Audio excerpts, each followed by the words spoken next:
Paint a peacock tarantula with me. Before we begin, here's a trigger warning. While I will not be showing any photos of spiders in this video, the first version of the peacock tarantula will be leaning a bit more realistic than the one on the title screen. So if you're not fond of spiders, even the ones that are painted in a style that's leaning more towards naturalism, then it would be worth skipping to the timestamp shown on the screen. I've also added this to the description below. This peacock tarantula was painted as part of a self-initiated animal-themed project.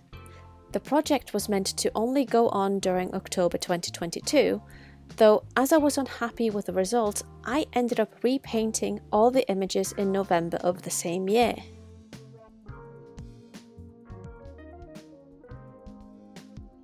Spiders are one of those animals I'm not the biggest fan of, and I really wanted to try to make this one cute. Unfortunately, this first version didn't quite hit the mark, and might be one of the reasons why I ended up repainting the entire series once I completed it all.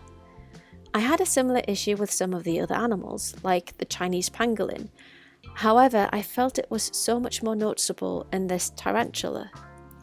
And I suppose it's not strange considering I'm more used to painting animals that are more naturally cute.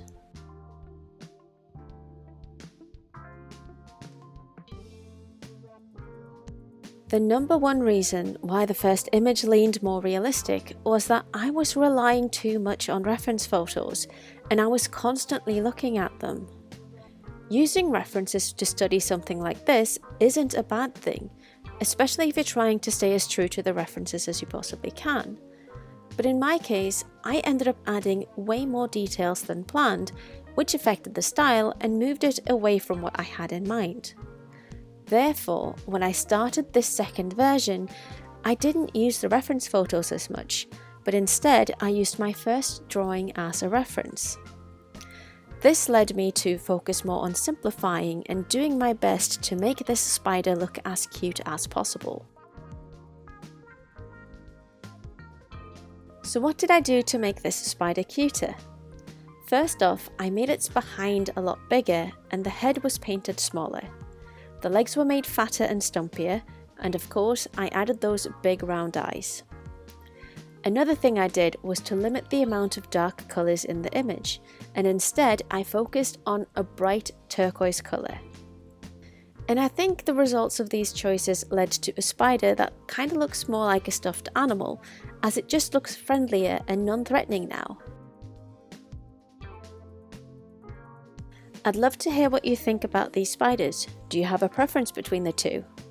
Drop your thoughts and even any questions you have about my process in the comments.